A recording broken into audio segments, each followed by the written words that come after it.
bringing you a steady stream of thought-provoking ideas and cutting-edge innovation. You're listening to Society and the State.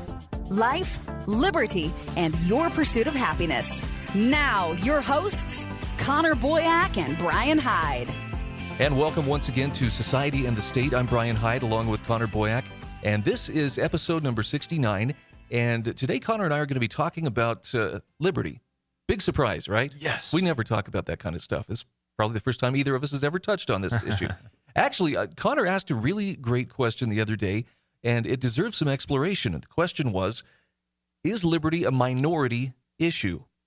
And Connor, I'm going to actually ask you if you would expand on that a little bit. You don't mean is liberty just something specifically for minority groups, but when it comes to the cause of liberty or people who are moving that cause, it doesn't ever seem like there's a majority of people on board at any given moment. So let me tell you where this question arose from. Our team here at Libertas had a 2-day team retreat in sunny St. George, Utah, and some time to try and figure out, like, what are we going to do? How are we going to do it? Let's get our heads all put together and brainstorm and everything. It was very productive, and one of the discussions that we had was about how do we shift the Overton window. If you, dear listener, are not familiar with this term, it's named for a gentleman, the late Joe Overton. He was vice president at a think tank in Michigan. And the whole concept is there's this spectrum of ideas that are considered to be politically appropriate, right? Tom Woods would call it the 3x5 card of allowable opinion, which is a genius, metaphor to use for this. But the whole point is, like, left and right, conservative and liberal fit within this very narrow spectrum when you think of the true spectrum between, statism on the one hand and then, true freedom and absolute freedom on the other side. That spectrum of allowable opinion and of debate, this Overton window within which people consider ideas to be mainstream enough to entertain is very narrow. And so for organizations like ours, for people like us, we are in the business of shifting the Overton window. Maybe it's expanding it in the direction of freedom. Maybe it's shifting the entire thing so that the side closer to statism is not as close to statism, right? So you can kind of see where I'm going with this slider along the spectrum. And so we were having a discussion about how do we shift the Overton window on some of these really big issues? How do we get our position, which right now is considered on issue X, whatever the issue may be, to be fringe, to be outside the mainstream? How do we bring people along? How do we shift that window such that our position is now considered mainstream, or at least appropriate enough to entertain as not being crazy, right? And so that was the context within which I began thinking about, man, this is tough, right? Because so many of these issues, and broadly speaking, the philosophy of liberty does not seem to jive with public opinion. Now, I say that with a bit of a qualifier, because I think on certain issues, it does. You look at something like medical marijuana, right? The liberty position there is that someone should be able to ingest something, that can help them without being threatened with criminal prosecution. And even in very conservative states like our own in Utah, 77% of people support that position. Great. We have alignment between the liberty, although the true liberty position is you can ingest whatever you want, right, as long as you're not harming anyone. So it's more the recreational argument, which doesn't have, right, as much support. So that was the context, is it seems like on most issues, we're having to try and shift that Overton window and scratch and claw and dig and figure out how do we do that.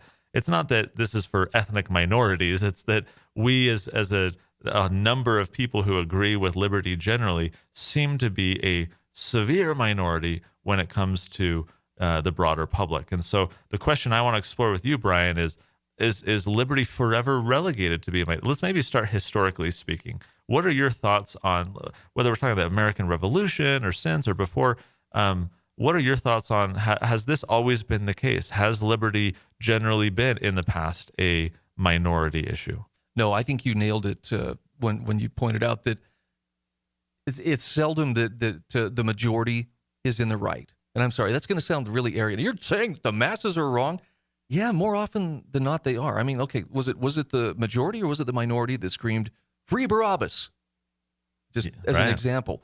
But in the American Revolution, for instance, the people who carried that through were a very committed minority who, based on moral truth and the belief that this is what needs to be done and we're not going to back down, they carried the day. But there was a huge, mushy middle that of people who just kind of sat and waited to see what would happen. There were Tories, there were loyalists to the king, but in between those two polar opposites, the ones who were going to stand up for independence at any cost, and the Tories, there was a lot of people who just kind of, we'll see how this hashes out. When it became clear that the colonists were going to prevail, then a lot of people got off the fence and, okay, well, now that it's safe. Maybe a more contemporary example of this would be politicians. We sometimes call them leaders. Truth be told, though, and you work with a lot of politicians are followers in the sense that they won't do anything until they perceive that public perception or public acceptance is on their side. In 2008, this candidate by the name of Barack Obama ran on a very firm platform of, I support traditional marriage. I believe marriage should be between a man and a woman. And then as public opinion polls showed that, actually acceptance for same-sex marriage is moving into the positive territory, his position evolved. And by the end of his presidency, he was one of the strongest advocates for same-sex marriage. Yeah, becoming almost a reflection of the public rather than trying to influence the public or persuade other people. It's more regurgitating what other people already believe. I think you were the one who I first saw use the term chameleon-like. Well, I was talking about Mitt Romney in that case, but yeah. And I think it was appropriate. Yeah, no, that's true. You change your colors depending on the audience you're speaking to. This is interesting, right? Because we see it happening over and over again, and it just makes me wonder, right? Those of us who perhaps full-time are in the business of fighting for freedom and persuading others to adopt these ideas, or for the vast majority of us in our society and the state family, this is a hobby, this is a passion, this is a side interest, this is just a personal belief set, but we've got other things that we're doing. And I think that's part of the problem is so many people are just busy pursuing, their interests, and they're occupied and everything, that they don't have time to really flesh out these ideas. And I guess as I say that out loud, I question whether that's truly the case, because even as people flesh out their ideas and really dig into, philosophy and try and understand what they believe and why, they do adopt ideas that are antithetical to freedom because they are so influenced by other like media and academia and whatever that are pulling them in a different direction. I think perhaps one of the root causes is just that saying no is hard. And liberty is generally about saying no to the requests for, hey, we want to build this thing. We want to raise taxes. We want more money for schools.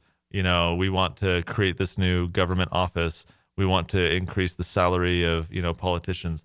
And it's this constant push for growing government. That Thomas Jefferson quote them in A Butcher about the natural progress of mankind or things is for government to grow and liberty to diminish, right? And so you are besieged continually by all these requests for more taxes, more government, more power, less freedom, less money to keep in our own wallets. And so constantly saying no. In fact, great example, maybe not great, but just here working in our legislature recently, there was an example where there was this pro-family group, and their position was, we have to defend the family, we have to protect kids, and we don't want X, Y, and Z that they were fighting against. And one person in their group spoke up and said, our opposition comes at us year after year with the same stuff. Isn't there room for compromise? Can't we just give them a little bit so that they'll go away? And oh man, that person just got berated because it's like, no, are you kidding me? Because it's like the camel's nose, from their position, they're arguing that if we give them a little bit, they're not going to go away. That's going to be, momentum for them to say, yes, we got a victory. Let's keep going. Right. And so that's the struggle, is that we're constantly faced with requests for the government to grow. And we who say no, no, no, it's like Ron Paul getting labeled Dr. No. Well, he was actually saying yes to liberty, freedom, keeping your own money, privacy, everything else. But he's more broadly perceived as being just this negative nanny. And, oh, wait, you poo-poo everything that we want to do. I think that's one of the hard things, is that we're constantly telling people no. If your parents are always telling you no, that gets old after a while. You want them to say yes when you're asking for them for something. I think it comes down to we have to go to the ideas that we can't argue partisan talking points, because that just makes people get tribal and they want to dig into their entrenched position, and we want to dig into ours. You and I are both recovering internet warriors. We both had times in the past where somebody was wrong on the internet, and by gosh, we were doing our best to set things right. Uh-huh. Well, the past few weeks, I've had immense opportunity to argue gun control with people. Oh, yeah. And that's a subject I'm pretty passionate about, not being in favor of it, but, defending against it. Uh-huh. And so it is very hard not to lapse back into that warrior mentality. But something I have tried, and I'm actually seeing some success with this, is when I encounter people who are pretty dug in on the side of, well, we need this common sense gun control. We need, to know, why would people need, an AR-15 or anything like that? Instead of trying to argue from a political standpoint, I go to the idea or cut to the principle, and I argue about the immorality of using force, government force, against peaceful people. And what I found really, I don't know if it swayed their minds. I don't know if they're on my side, but at least they stepped back and went, oh, I hadn't thought of it that way. I said, look, okay, let's just say, for instance, hypothetically, I have an AR-15 and I have a bunch of high-capacity magazines. And the government passes a law at the behest of the people who are marching saying, you can't have that. Now, I have not harmed a soul. I have injured no one. I have threatened no one. But I say, I can't comply with that. That's an immoral law. Now what? And I ask them, consider, what happens now? So there's the law. It says that I can't have this. Well, you have to comply because it's the law. But what if I say no? Then what happens? Well, we have to make you comply. And how do you do that? Mm-hmm. Well, the police will come and take away your guns. How are they going to do that? What if I say no to them? Well, then they're going to make you using force, meaning that they will kill me at some point if I continue saying no. And that's about the time they step back and I say, now, did I do anything that merited being killed other than refusing to go along with somebody's demand, which I consider an immoral and unjust demand, that government take something away from me without giving me due process, proving that I don't deserve it? Mm-hmm. And like I say, I don't know if it changed their minds, but at least you could see the lights come on. And then the discussion is less about guns and whether AR-15s or these features are evil, right, and more about why would we use government force against anybody whose behavior is peaceful? And so often you see people just say, there ought to be a law. Right. And they don't think through the consequences of that, as you point out, that it is underlied by force. And the challenge is that thought experiment is uncomfortable. It takes a while, right? You have to hold someone's hand. I've done the same thing. You have to ask them a bunch of kind of Socratic questions, lead them along the way, kind of get them to, I see your point of view now. And resist the urge to snark. Exactly. It's strong, but you have to resist. And so, one by one, I mean, it's almost like this is the gospel of liberty and you're having to do missionary work one at a time. And while that is important, and while you and I are both engaged in doing that, and I know many of our listeners are as well, that's a slog, man. That takes a long time. Meanwhile, society is being inundated with these widely broadcasted messages and ideologies and everything that are contrary to that. And so, many people perceive it is an uphill battle. And the frustration that I found being involved in the liberty movement is a lot of people think that the goal is to kind of save as many people as possible. This kind of more gospel-oriented approach. We got to save souls. Yeah, the world is going to hell in a handbasket, but we got to go after the one. We have to minister to the one. We got, from a Christian perspective, Christ himself said, leave the 99, go to the one. That's what matters. And so I see a lot of people in the freedom movement who take that same kind of approach, not from a religious sense. That's just the example that I'm using, but to say, look, we just have to educate. We're going to have a podcast. We're going to have a blog. We're going to have this website. We're going to have a conference. And we just got to get people to wake up. And I agree with that in large measure because there is a lot of personal satisfaction and fulfillment in believing these ideas, in living faithfully to these ideas, having them, affect your parenting style and your personality and everything else. So I think there is a lot of personal benefit to an individual in the way they live, living the non-aggression principle in their own life. That creates a better person. It creates a better society more broadly. So I think from an individual standpoint, sure, let's reach every person we can. But good grief, are we resigned to the fact that we can't change the system, that there is no opportunity to win, to try and substantively diminish the power of government and limit the state? And perhaps the answer, and to be very fair, I had a lot of friends in the Tea Party movement, right? Tea Party takes off, parades, protests, everything else, and then it crashes and burns. And all those people, not all, a lot of those people feel dejected. and, oh, I tried, nothing worked. I'm going to go back to focus on my business and everything else. And so we lose a lot of people who are no longer in the movement, or they get burned out because they become very skeptical as to whether anything can actually change. And I totally understand this position. I sympathize very strongly with it, because even in our work at Libertas, for example, where we are very successful in changing several dozens of substantive laws, at the same time, there's a lot of bad crap happening too. And so, yay, our victories, and yay, we do all these great things, and that's fun to celebrate and focus on. But man, there's a whole lot of bad stuff. Like, for every victory we get, like 43 horrible things happen.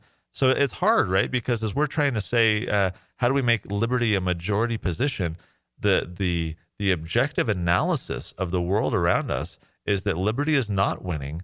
And so people don't like fighting a losing battle. And so they say, well, I'm just going to go focus on other stuff. And so I get that, right? People disengage, they check out. Again, I understand it.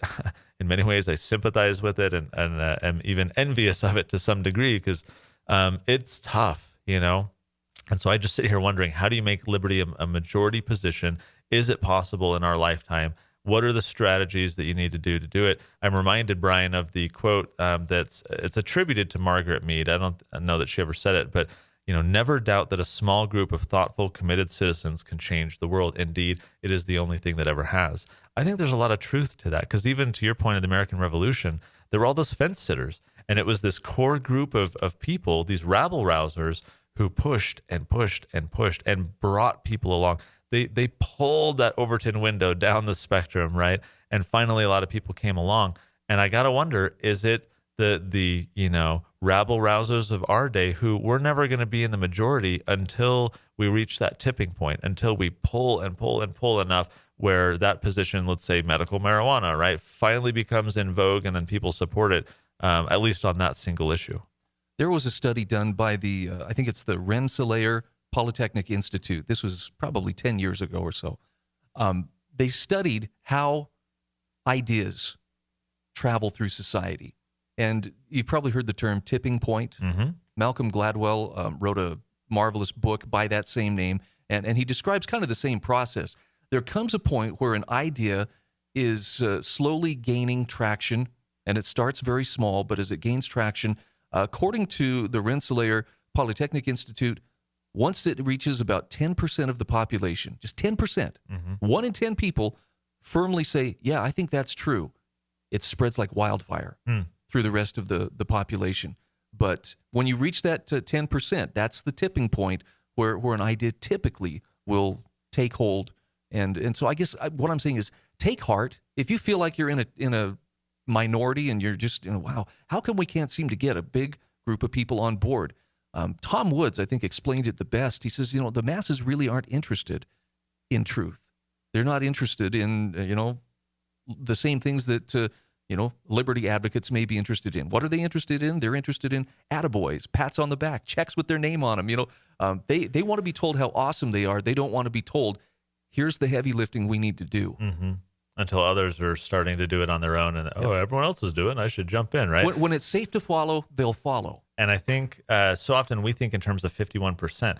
Well, we need a majority of people to agree because we need them to vote this way. We need them to do this. And that's hard, but 10% is much more achievable. That's a much smaller goal to which we can look and then try and figure out. So maybe liberty doesn't need to be a majority position. It needs to be a 10% position.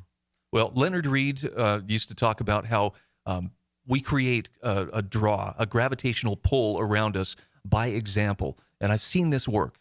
In fact, I've seen, Connor, I'm going to hold you up as an example. I've seen the effect that your gravitational pull has on people around you.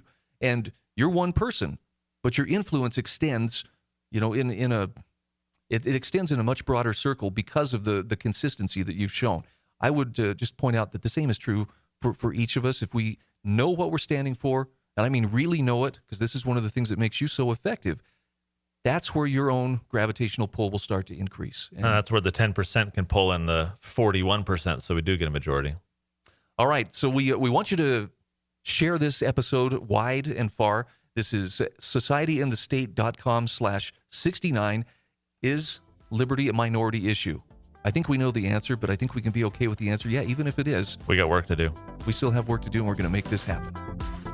You've been listening to Society and the State. For show notes, archives, and more great content, visit societyandthestate.com.